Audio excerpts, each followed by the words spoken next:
They really moved LSU into 5? Yes. LSU at 2 losses, one of them by 27 points, is the They number put 5 team in the country. LSU at 5? Yeah. It's got a close loss to the number 10 team. Oh, no, number close loss. 16 Oh, team, yeah, and Florida it's got a State. 27-point loss to the number 10 team, but it did beat the number 7 team. And that's all that Mm. matters because, again, Chip, what have I mentioned here many, many times about losses in the SEC? Mm. Losses in the SEC are worth more than wins anywhere else. Mm. So the selection committee could have done a lot of things here. But they put LSU number 5? Yeah. All Yep. right. And Okay. yeah. So, I mean, the good news is, as incorrect as I believe that ranking is, this should all still take care of itself over the next week or two. Like, LSU is going to have to play Georgia if it gets past Texas A&M this week, and I think it will. Well, they're going to have to play Georgia anyway. Mm-hmm. That's already set. They're locked That's what in. I'm saying. Yeah. But if they beat Texas A&M, they've still got to play Georgia. So if they beat Georgia, then things will get interesting. But of course, we know Georgia will still be top 4 at that point because the loss to the SEC will not count. And Georgia beats Georgia Tech, they're in. Like, I was thinking about this today. Georgia losing to Georgia Tech and LSU, which again, 35-point favorite against Georgia Tech, currently 16 to 17-point favorite against LSU. The odds of Georgia losing outright to Georgia Tech and LSU, extremely, extremely long.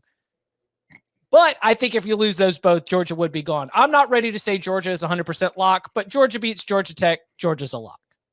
Yes, I would agree with that. Unless they get absolutely blown out of the water by LSU in the SEC title game and a bunch of other teams went out. But even then, I don't think I think Georgia's 1 win away from being in for sure. Yeah. So Georgia at 1. All right. So the committee's got LSU at 5. So is this bad news for USC? Because I guess the other side, if we're going to calm ourselves down from being outraged about that, USC, you just go take care of business against Notre Dame, a team that has now climbed up to number 15. You go and you win in the Pac-12 championship game against either a number 9 Oregon, a number 13 Washington, or a number 14 Utah. I mean, you are closing the season with top 20 win after top 20 win after top 20 win, and your only loss would be by 1 point on a walk-off 2-point conversion. If you are a USC fan right now, do you just tell yourself that you can't get caught up in the outrage, not only because of what has to happen in Atlanta, but also the challenges that are still ahead? If you're a USC fan, I honestly think you need to root like hell for Texas A&M this week, and then you need to root like hell for Georgia in the SEC championship because, like you mentioned, USC plays Notre Dame this weekend. So if USC wins that game, we can't assume that it's going to pass LSU because this week, LSU last week was ranked 6th. USC was ranked 7th. LSU beat UAB. USC beat UCLA. On the road. LSU was bumped up a spot.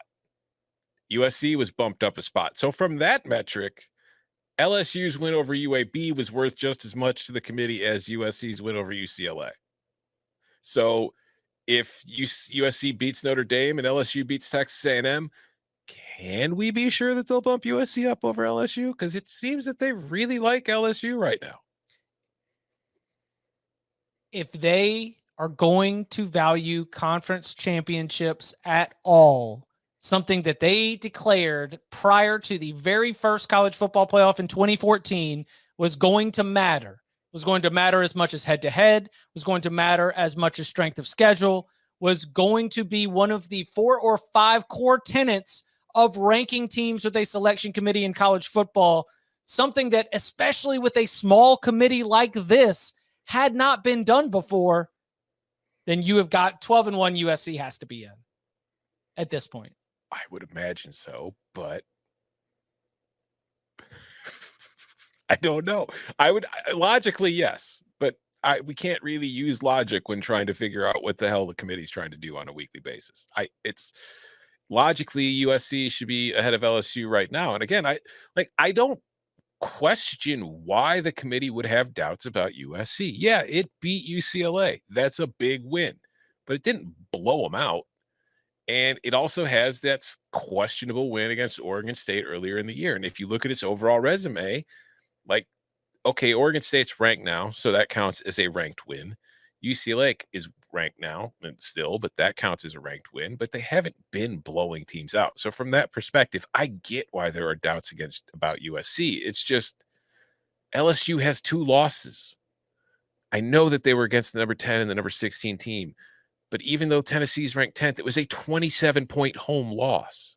And we have seen in years prior where top teams lose by 3 or 4 scores, they don't get to stay ranked number 5, especially if they have 2 losses. So I don't know. Apparently beating Alabama is worth a ton as long as you don't lose to South Carolina. But if you lose to the team that lost to South Carolina by 27 points, that's okay.